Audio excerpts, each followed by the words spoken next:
नमस्कार, मैं हूँ उषा। उषा लोकगीत में स्वागत करती हूँ। तो आज मैं जा रही हूँ एक तुलसी विवाह सोहर गीत गाने। तो हमारा तुलसी विवाह सोहर गीत आप लोग के कैसे लगे कमेंट बॉक्स में ज़रूर बताइएगा। और अभी तक हमारे चैनल को सब्सक्राइब नहीं किया हो तो सब्सक्राइब कीजिएगा, लाइक कीजिएगा, ज़्यादा से ज़्यादा शेयर कीजिएगा, सपोर्ट कीजिएगा।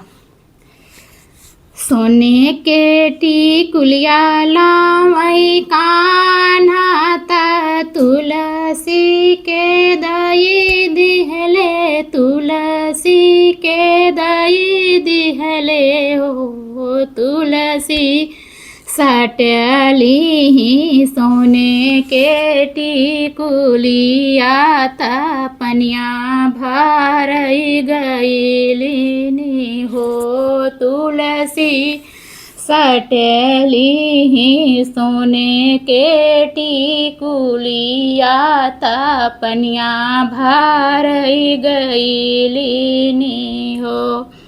एक बाना गईली दूसरे बाना उरी तीसरे बाना उरी तीसरे बाना हो सखिया मिली गाई रहिया में रूपा मणिता टिकुली पे नजर पड़ी हो सखिया रहिया में मिली गाई रूपा मणिता टिकुली पे नजर पड़ी हो।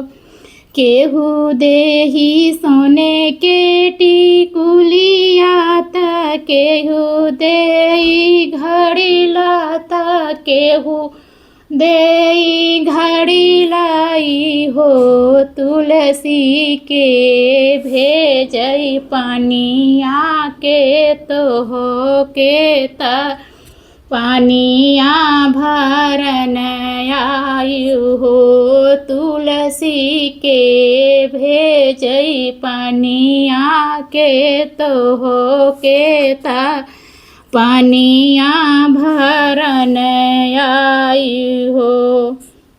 कान्हा दी है सोने के टिकुलिया ता कान्हा दी है घड़ी लाता कान्हा दी है घड़ी लाई हो रूप मणि कान्हा भेजई पानी यहाँ के हमा कता पानिया भरना आए हो रूप मणि कान्हा भेजई पानिया के हमा के त पानिया भरन आए हो। इतनी बचन सोनी रूपा मणिता मनावा दुखिता भयो मनावा दुखिता भयो सखिया एक हाथे झोटावाओ ना वही दूसरे हाथे टिकुली नोचई हो साखी का हाथे हो लुटावाओ ना वही दूसरे हाथे टिकुली नोचई हो। मनवा दुखित कारी तुलसी आंगनवा में बैठैया आंगनवा में बैठाई हो सखिया बसिया बजावत आवई कान्हा ता तुलसी से पूछई हो सखिया बसिया बजावत आवई कान्हा ता तुलसी से पूछई हो। तुलसी काहे करो मनवा उदास आंगनवा में बैठू आंगनवा में बैठुनी हो तुलसी काहे करू मनावा उदास आंगनवा में बैठुई हो।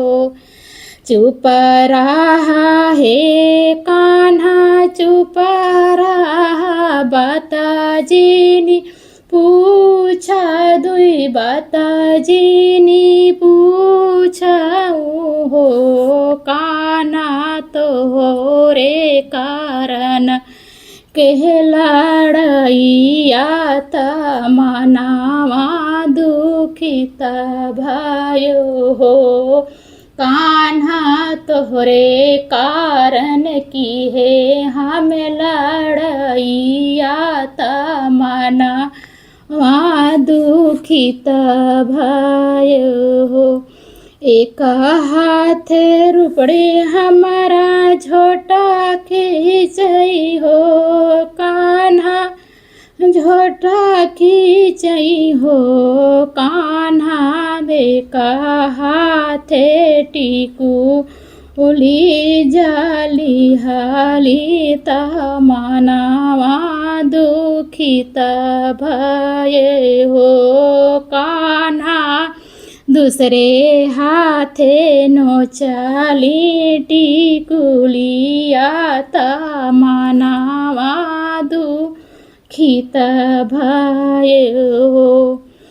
चुप रहा हे तुलसी चुप रहा मना जिन दुखित कर मना जिन दुखित कर हो। तुलसी रूपा माड़ी के दल भर दे भई सोनावा तो हो काता दिल रखब हो।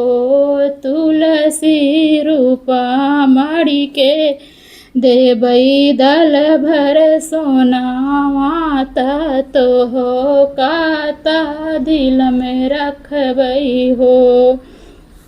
तू ही मोरी तुलसी महारानिया तू ही पटरानिया तू ही नी पटरानियानी हो। तुलसी तोहरा बिना नाही होई पूजावा त नाही लागई भोगवाई हो। तुलसी तोहरा बिना नाही होई पूजावा त नाही लागई भोगवाई हो। तुलसी तोहरा बिना नाही होई पूजा वाता नाही लागे भोगवाई हो। ये हमारा तुलसी विवाह सोहर गीत आप लोग के कैसे लगा जरूर कमेंट बॉक्स में बनाइएगा और अपना प्यार दुलार आशीर्वाद हमेशा हमारे ऊपर बनाए रखिएगा। धन्यवाद।